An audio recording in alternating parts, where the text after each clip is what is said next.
अस्सलाम वालेकुम बिस्मिल्लाहिर्रहमानिर्रहीम। हमारा जो आज का टॉपिक है वो है kinetic molecular theory of gases and gas pressure equation. ठीक है जी, ये हमारा आज का पांचवा लेक्चर है चैप्टर नंबर 1 के हवाले से 11 के हवाले से। तो हम इसको स्टार्ट करेंगे चैप्टर नंबर 11 का लेक्चर नंबर 5। ठीक है जी, सबसे पहले इसने चैनल को सब्सक्राइब नहीं कराया वो सब्सक्राइब करा दीजिए। अच्छा, kinetic molecular theory of gases क्या होती है? A gas consist of very small microscopic particles called molecules. Depending upon the nature of gas, each gas molecule may consist of an atom or group of atoms. Molecules are in state of continuous motion. हमारे पास छोटे छोटे particles पे मुश्तमिल होती है gas, जिसको हम मॉलिक्यूल्स कहते हैं। और जो मॉलिक्यूल्स होते हैं वो कंसिस्ट कर सकते हैं एटम्स पे और ग्रुप ऑफ एटम्स के। मॉलिक्यूल होते हैं स्टेट ऑफ कंटिन्यूस मोशन, ये कंटिन्यूसली मूव करते रहते हैं। All the molecules of a gas are in stable state and are considered identical. ये तमाम मॉलिक्यूल्स स्टेबल स्टेट में होते हैं, ठीक है, और कंसिडर किए जाते हैं एक जैसे, बिल्कुल एक जैसे। Any finite volume of gas consist of very large number of molecules. किसी भी finite volume of a gas, एक जो हमें पता हो वॉल्यूम, उसके अंदर बहुत ज़्यादा तादाद में मॉलिक्यूल्स पाए जाते हैं। At standard temperature pressure there are 3 exponent 10 की power 25 molecules in a cubic metre. यानी 1 मीटर क्यूब गैस के अंदर 3 एक्सपोनेंट 10 की पावर 25 मॉलिक्यूल्स पाए जाते हैं। The molecules are wide separated from each other as compare to their own dimension. जितना एक मॉलिक्यूल का डायमीटर होता है उससे ज़्यादा इनके दरमियान डिस्टेंस होता है। The diameter of molecule is about 3 exponent minus 10 metre. Molecules का जो डायमीटर वो 3 एक्सपोनेंट माइनस 10 मीटर होता है। Gas molecule move in a straight line in all possible direction. ये रैंडम मूवमेंट मोशन कहलाती है, इनकी हर डायरेक्शन में मूव करते हैं। इस तरह अप डाउन लेफ्ट राइट किसी भी एंगल पे ये मूव कर सकते हैं, लेकिन स्ट्रेट मूवमेंट इनकी होती है विद वेरियस स्पीड्स, और इनकी स्पीड्स भी मुख्तलिफ होती हैं। अच्छा, कंटिन्यू हमारे पास है। Gas molecules collide with each other. तमाम गैस के जो मॉलिक्यूल्स हैं वो एक दूसरे से कोलाइड करते हैं और वॉल ऑफ कंटेनर से भी कोलाइड करते हैं। Their collision are perfectly elastic in nature. Elastic होती है इनकी कोलिजन, यानी before and after collision momentum as well as kinetic energy इनकी सेम रहती है। Gas molecules when collide with the wall of container they transfer their momentum which appear as a pressure of gas. जब ये दीवारों से टकराते हैं container की तो अपना मोमेंटम ट्रांसफ़र करते हैं in terms of pressure. Molecules of an ideal gas exert no force of attraction और repulsion on one another except during collision. जब कोलिजन होती है तो ये हमारे पास अट्रैक्शन और रिपल्जन एक दूसरे पर एक्सर्ट करते हैं, अदरवाइज ये नहीं करते। The average kinetic energy of gas molecules is directly proportional to absolute temperature. Kinetic energy directly proportional होती है एब्सोल्यूट टेम्परेचर के। At a given temperature, the molecules of all gases have the same kinetic energy. Gas के तमाम molecules की same kinetic energy होती है क्योंकि सब आइडेंटिकल होते हैं किसी खास टेम्परेचर के ऊपर। Newtonian mechanics is applicable to the molecular motion. Molecules की मोशन पे हम न्यूटोनियन की मैकेनिक्स को अप्लाई करवा सकते हैं। ठीक है जी, this is the kinetic molecular theory of gases. अब हम आते हैं गैस प्रेशर इक्वेशन की तरफ। According to the kinetic theory, molecules of a gas are in a state of continuous random motion. They collide with each other and with the walls of container. Let's suppose हमारे पास एक container है। इस container की length, breadth और height सब same है। Let's suppose इसकी length भी L है, ब्रेड्थ भी L है और हाइट भी L है। इसके अंदर बहुत सारे मॉलिक्यूल्स मौजूद हैं along X axis, Y axis और जेड एक्सिस में। इसकी हम मूवमेंट को देखते हैं। फर्स्ट करेंगे हमारे पास एक मॉलिक्यूल अगर इस डायरेक्शन में जा रहा है, तो अगर हम इसकी डायरेक्शन वेलोसिटी को 2 हिस्सों में भी डिवाइड कर सकते हैं, 3 हिस्सों में भी, along X axis, along Y axis और अलॉन्ग जेड एक्सिस। ये आउटवर्ड मोशन हो जाएगी। 3 एक्सिस में इसकी हम क्या कहेंगे, मोशन को डिवाइड करेंगे। अभी हम फिलहाल क्या करते हैं, एक मॉलिक्यूल्स की मोशन को डिस्कस करेंगे। During these collision the exact force on wall of container, the force per unit area of walls of the container is known as the pressure. ठीक है जी, प्रेशर क्या होता है, फोर्स पर यूनिट एरिया। ये वो force है जो molecule exert करते हैं। इसको हमने इक्वेशन नंबर 1 का नाम दिया। In order to drive formula for pressure, consider a gas filled in a box which each side is length L। तीनों की साइड लेंथ L है। So that its volume is L cube. Let the total number of molecule of a gas in the box is N। और molecules की तादाद जो box के अंदर है उसको हमने कैपिटल N का नाम दे दिया। One of the molecules of mass m moving with velocity v1। हम कहते हैं कि एक मॉलिक्यूल ले लिया हमने जिसका मास m है और उसकी वेलोसिटी को v1 का नाम दे दिया, collide with one of the walls of the container, wall की किसी कंटेनर की वॉल से जाके स्ट्राइक करते हैं, such that the x component of its velocity reverse where y and z components remain unaffected since collision is elastic, the molecules will bounce back। हम सिर्फ और सिर्फ एक मॉलिक्यूल की मोशन को डिस्कस कर रहे हैं, अलोंग एक्स एक्सिस वाई और जेड एक्सिस पे बात नहीं कर रहा है। इसकी कोलिजन इलास्टिक है तो मॉलिक्यूल जब जाके टकराएगा अलोंग एक्स एक्सिस तो वो वापस आएगा। ठीक है जी। Momentum of molecule along X axis before collision is mv1x। ठीक है, हमारे पास मॉलिक्यूल का मोमेंटम क्या है mv1x and after collision it becomes minus mv1x। ठीक है, चेंज इन मोमेंटम क्या हो गया, बड़ा मोमेंटम mv1x से माइनस करा दिया हमने, माइनस कराया इसमें से इसको, माइनस माइनस प्लस हो गया, हमारे पास change in momentum of the molecules क्या हो गया 2mv1x। Change in momentum of the molecules हो गया 2mv1x। अच्छा, चेंज इन मोमेंटम हमारे पास निकला, ये हो गया delta P is equal to 2mv1x, equation number 2। Time taken for one collision, एक कोलिजन का टाइम होता है डिस्टेंस अपॉन वेलोसिटी। अच्छा, जब ये चला और जाकर टकरा के पूरा वापस आया तो L टाइम लेंथ जाना और L वापस आना, तो इसकी डिस्टेंस कितना हो गया 2L। यहाँ पे हमने 2L रखा, वेलोसिटी की जगह Vx रखा। ठीक है जी। अब हमने कहा कि Vx रख दिया हमने वेलोसिटी की जगह, यहाँ पे हम V1x रखेंगे क्योंकि पहले मॉलिक्यूल्स की वेलोसिटी है, हम यहाँ पे रखेंगे V1x, Vx नहीं रखेंगे, हम रखेंगे V1x। ठीक है जी, हमने यहाँ पे V1x लेना है तो ये हमारे पास V1x लगेगा, यहाँ पे वेलोसिटी को हमने V1x लेना है।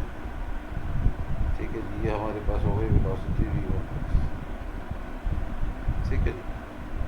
अब हमारे पास फोर्स क्या होता है, rate of change of momentum. Change of momentum आप निकाल चुके हैं, ये आ गया आपका चेंज ऑफ मोमेंटम 2mv1x और टाइम कितना है 2L डिवाइडेड बाई v1x, यानी कि हम इसको यूँ लिख सकते हैं कि डेल्टा पी की जगह हमने लिख दिया 2mv1x और टाइम को हमने अलग करके लिख लिया 1/t करके, तो यानी कि इसका रेसिप्रोकल करके लिख देंगे ये 1/t है, तो v1x अपॉन 2L आ गया। 2 से 2 कैंसिल, 2 से 2 कैंसिल कर दिया हमने, आ गया m v1x का होल स्क्वायर और डिवाइडेड बाई L। अच्छा, this is force exerted by molecules number 1 on the wall of container. ये हमारे पास पहले मॉलिक्यूल्स की फोर्स है, किसके ऊपर, वॉल ऑफ कंटेनर के ऊपर। Similarly if v2x, v3x, v4x से लेके vnx तक मॉलिक्यूल्स की बात करें, be the x component of velocity of molecules 2, 3, 4 से लेके n तक वगैरह वगैरह की, then the total force exerted by the molecules on the wall of container is given. अच्छा, अगर हम तमाम मॉलिक्यूल्स को, n मॉलिक्यूल्स को कंसिडर कर लें अलॉन्ग x एक्सिस, तो हमारे पास टोटल फोर्स क्या हो जाएगी mv1x² plus divided by L, फिर v2 के लिए किया, फिर v3 के लिए किया, v4 से vn तक। हमने यहाँ से m/L कांस्टेंट निकाल लिया, v1x² plus v2x² plus v3x² से लेके vnx² तक हो गया। प्रेशर क्या होता है, फोर्स पर यूनिट एरिया, और एरिया क्या हो गया क्योंकि तमाम की लेंथ L है, L²। ठीक है, फोर्स हमने क्या किया, प्रेशर के फार्मूले में फोर्स को पुट किया। फोर्स हमारे पास क्या आ रही है, फोर्स हमारे पास जो आ रही है वो हमारी फोर्स आपको नज़र आ रही है कि फोर्स किसके बराबर है। ठीक है जी, हमने क्या कहा, इस फोर्स के फार्मूले को पुट करा दिया, कहाँ पर हमने फोर्स का फार्मूला ये रहा, फोर्स के फार्मूले को प्रेशर में पुट कर दिया, m/L v1x² plus v2x² plus v3x² से लेके vnx² तक डिवाइडेड बाई एरिया की जगह आ गया L²। L से L मल्टीप्लाई हुआ L³, m divided by L³ v1x² plus v2x² plus v3x² से लेके vnx² तक हो गया। अच्छा, L³ हमारे पास क्या है, वॉल्यूम। ठीक है, L³ हमारे पास वॉल्यूम है। अच्छा, since n is the total number of molecules, therefore the number of molecules per unit volume nv will be, nv हम पहले पढ़ चुके हैं किसके बराबर होता है, n डिवाइड बाई L³, यानी L³ बराबर हो गया n/nv। अब हम पिछली इक्वेशन में जब जाते हैं, L³ की जगह हमने क्या पुट कर दिया, इस इक्वेशन में सिर्फ L³ की जगह हमने पुट किया, L³ की जगह हमने पुट करा दी ये वाली वैल्यू, क्या वैल्यू पुट कराई हमने L³ की जगह n/nv, ये पुट करा दिया n/nv। तो हमारे पास क्या आ गया, एल क्यूब की जगह एन अपॉन एन वी को पुट कराया तो एन अपॉन एन वी ऊपर चला गया, ये ऐसे ही आ गई इक्वेशन। ठीक है जी, अब हमने क्या किया, एन को सिर्फ डिवाइड में, अब हम ये बता रहे हैं कि हम अगर इसको एन को डिवाइड में लेके चले जाएँ, V one X square plus V two X square plus V three X square से लेके V N X square divide by N, तो ये तमाम वेलोसिटीज़ के स्क्वायर का अलॉन्ग एक्स एक्सिस मीन हो जाता है। मीन में हम सबसे डिवाइड एन से कर देते हैं। अगर हम यहाँ देखें तो हमारे पास क्या गया, P is equal to M N V, N इसके डिवाइड में जा चुका था, ये आ गया हमारे पास वी एक्स स्क्वायर। ठीक है, अच्छा अब हम ये कह रहे हैं V X V Y and V Z are component of V, तो हम यूँ लिख सकते हैं V square is equal to V X square plus V Y square plus V Z square. But due to randomness of molecular motion on the average V X square V Y square V Z square are equal, हमने कहा random motion की वजह से हमने इसका average को कहा ये एवरेज है, एवरेज हमने इक्वल ले लिया, हमने कहा कि हमारा एवरेज इक्वल है, सही है ना, तकरीबन इक्वल ही होगा एवरेज इसका। तो हमारे पास जब इक्वल ले लिया तो वी एक्स स्क्वायर की जगह हमारे पास क्या आ गया, वी एक्स स्क्वायर की जगह वी एक्स स्क्वायर आया, वी वाई स्क्वायर की जगह वी एक्स स्क्वायर आया, वी जेड स्क्वायर की जगह वी एक्स स्क्वायर आया, तीनों बराबर ले लिए।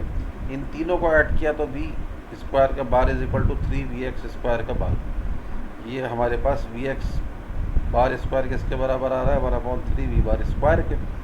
तो अब हम अगर उस इक्वेशन को देखें तो वी एक्स बार स्क्वायर किसके बराबर आ जाएगा, 1/3 वी बार स्क्वायर के, ये हमारे पास आ रहा है V X square bar 1/3 V bar square. Equation अगर हम उसको देखें, पुरानी इक्वेशन को अगर हम देखते हैं, इस इक्वेशन को अगर हम देखें तो इसकी वैल्यू हमारे पास आ गई 1/3 वी बार स्क्वायर। ठीक है, तो हमारे पास 1/3 M N we bar square आ गया। अच्छा जी, हमने कहा raw is the density of the gas. ठीक है, डेंसिटी ऑफ द गैस हो गया, एन वी बराबर होता है एन अपॉन वी के, तो एम एन वी किसके बराबर हो गया, एम एन अपॉन वी के, where N is the total number of molecules, N is the total number of molecules and M is the mass of each molecules, M multiply by N is the total mass of the gas, total mass of the gas divided by V volume, mass of the gas divided by volume of the gas, तो N upon V किसके बराबर हो गया, M N V. इस इक्वेशन में M N V की जगह आ गई डेंसिटी, तो P is equal to 1/3 rho V bar square आ गया। ठीक है, ये हमारी गैस प्रेशर इक्वेशन बन जाती है। अब इससे रिलेटेड न्यूमेरिकल 2004 में भी आया, 2007 में भी आया। ठीक है, अब ये वी बार हमारे पास क्या कहलाता है, वी बार स्क्वायर, और वी बार कहलाता है रूट मीन स्क्वायर स्पीड। इस वी बार को अगर आप देखेंगे तो ये कहलाएगा रूट मीन स्क्वायर स्पीड। ठीक है जी, अच्छा जी, इसका फार्मूला हमारे पास किस तरह से हम देखेंगे, अब इसके न्यूमेरिकल्स हमारे पास अगर कुछ आते हैं तो हम इसके न्यूमेरिकल्स को देख लेते हैं कि क्या कहते हैं। न्यूमेरिकल्स का डाटा चले बनाते हैं। सबसे पहले तो हमने कहा calculate the density of hydrogen gas, हम मालूम करनी है डेंसिटी ऑफ हाइड्रोजन गैस, यानी कि रॉ हमें मालूम करना है, हमें मालूम करना है rho, considering it to be an ideal gas. The root mean square speed of hydrogen is 1850, यानी वी बार ये रूट मीन स्क्वायर स्पीड कहलाती है, कितनी है, 1850 मीटर पर सेकंड, ये हो गई 1850 मीटर पर सेकंड, ये 1850 मीटर पर सेकंड हमारे पास रूट मीन स्क्वायर स्पीड हो गई मीटर पर सेकंड। ठीक है जी, रूट मीन स्क्वायर स्पीड हो गई।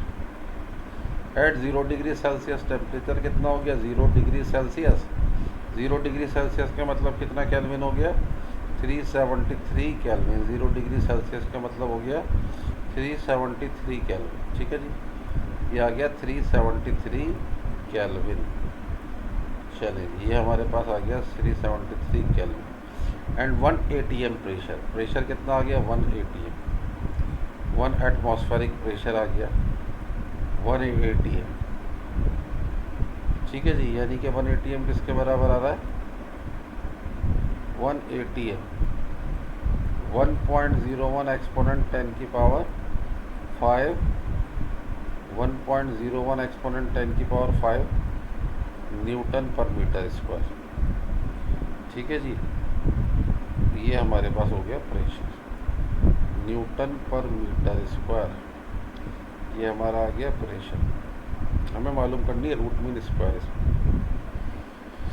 सही है जी। अब हम किस फार्मूले से करेंगे, P is equal to 1/3 rho V square लगा देते हैं। P is equal to 1/3 rho V square, ये फार्मूला हमने लगा दिया। चलें जी, P is equal to 1/3, temperature का कोई काम ही नहीं है इसमें, हाँ इसमें टेम्परेचर दिया हुआ, परेशान ना हो। V square, V is equal 1/3 rho V square है, ठीक है जी, ये स्क्वायर है।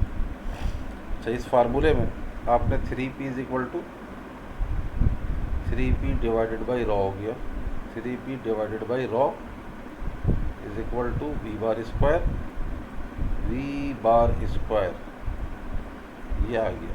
तो वी बार किसके बराबर आ गया, वी बार बराबर आ गया √3, ये वी बार है, वेक्टर नहीं है, वी बार है, ये मीन स्पीड है, √3P अपॉन रॉ, ये आ गया √3P अपॉन रॉ के बराबर। ठीक है, इसमें पुट कीजिए, प्रेशर भी पता है, रॉ भी पता है, हमारा आंसर, सॉरी यहाँ पे वेलोसिटी मालूम नहीं करनी, यहाँ पे डेंसिटी मालूम करनी, ठीक है ना।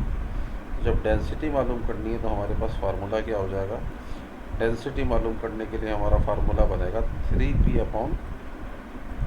अपॉन वी का स्क्वायर, वी बार का स्क्वायर, वी बार हमें दिया हुआ है, ठीक है जी, वी बार हमें दिया हुआ है, हमने क्या किया, ये तमाम वैल्यू पुट करी, हमारा यही आंसर आ जाएगा, ठीक है जी, सॉरी ये वाला आंसर हमारा आ जाएगा डेंसिटी kg पर मीटर क्यूब। अब अगले सवाल पे आते हैं। ये सवाल क्या कहता है, find at a certain temperature the average kinetic energy of H2 molecules is 6, average kinetic energy, kinetic energy किसके बराबर दी जा रही है, काइनेटिक एनर्जी, काइनेटिक एनर्जी दी जा रही है 6.2 exponent minus 21 joules, 6.2 exponent minus 21 joules, exponent minus 21 joules, ठीक है जी, ये हमारे पास हो गई kinetic energy 6.2 exponent minus 21 joules. The mass of hydrogen molecule is m is equal to 3.1 exponent minus 27 kg, 3.1 exponent minus 27 kg, ये हमारे पास आ गया mass of molecule minus 27 kg, ये आ गया हमारे पास mass. Find the temperature, capital T मालूम करना है, and the root mean square speed, और हमें रूट मीन स्क्वायर स्पीड भी मालूम करनी है, यानी वी बार, ठीक है जी, वी बार कहते हैं, ये हमें मालूम है। सॉल्यूशन करते हैं, फार्मूला क्या लगाएंगे, के ही बराबर होता है 3/2 kT, के की वैल्यू क्या दी जा रही है, के हमारे पास है 1.38 एक्सपोनेंट 10 की power minus 23 joule second, 38 exponent minus 23 joule second, minus 23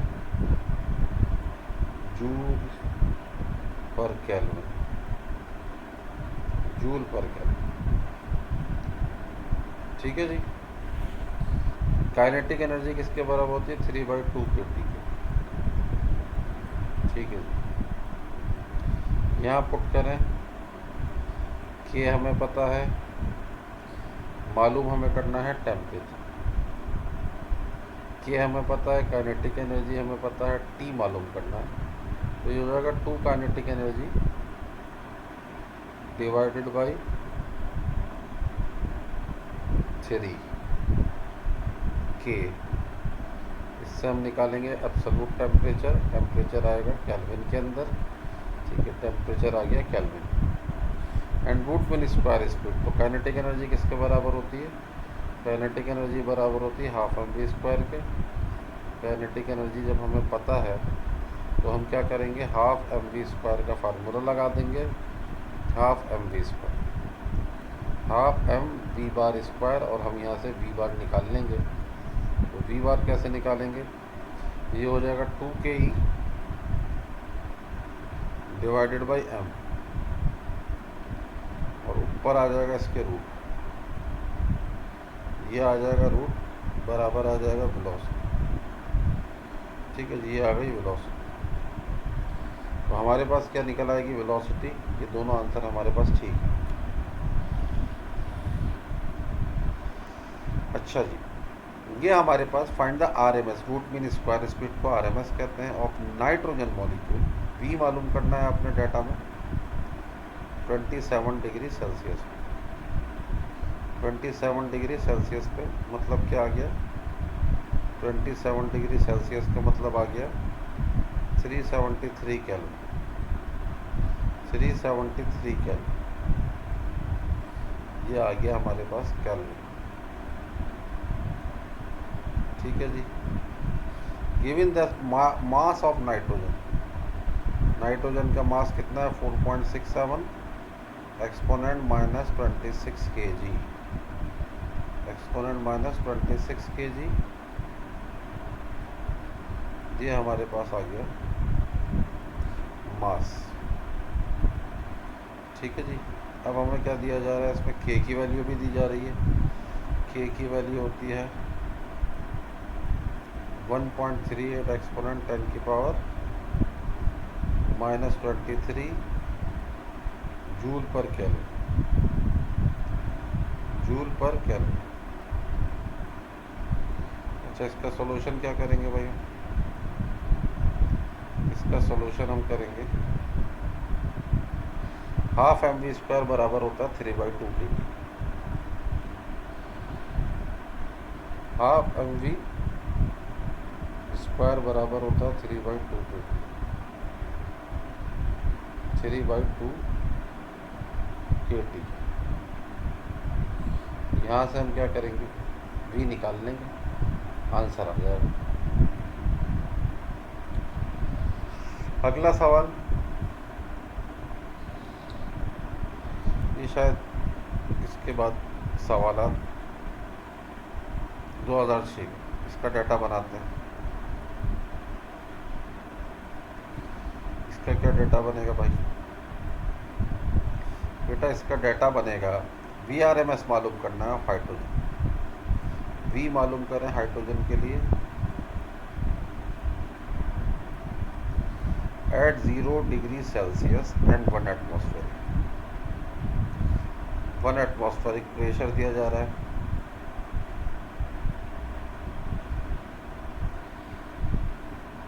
pressure दिया जा रहा है 1 एटमॉस्फेरिक, यानी कि 1.1 ATM का मकसद क्या होता है 1.01 एक्सपोनेंट 10 की पावर 5 न्यूटन पर मीटर स्क्वायर, न्यूटन पर मीटर स्क्वायर। ये हमारे पास क्या हो गया प्रेशर। रॉ हमारे पास कितना है 8.99 exponent minus 2, exponent minus 2 kg पर मीटर, kg पर मीटर। हमें क्या करना, हमें मालूम करना है टेम्परेचर से कोई काम नहीं होगा, P = 1/3 रॉ v स्क्वायर लगाएं और काम हो जाएगा इसका। इस तरह से हमारा आंसर आ गया रॉ v बार स्क्वायर, इस फार्मूले से निकल। 2006 सप्ली था। अब हम आते हैं 2014 के सवाल paper. Calculate the root mean square speed, v मालूम करें आप ऑक्सीजन के लिए, जिसका टेम्परेचर दिया जा रहा है 800 केल्विन, 800 केल्विन दिया जा रहा है। ठीक है जी, 800 केल्विन। अब it's molar mass, molar mass के फॉर्म में दिया, मॉलिक्यूलर मास में दिया जा रहा है 32 ग्राम, 32 ग्राम। ग्राम किलोग्राम में करेंगे तो क्या आ जाएगा, 1000 से डिवाइड कर दें 0.032 kg। अच्छा, आर दिया जा रहा है। अच्छा, अगर हमारे पास आर दिया जाता है तो मोलर मास दिया जाता है, तो हम किस तरह से करते हैं? के दिया जाता है तो आपको पता है, जूल पर मोल केल्विन होगी आपके पास।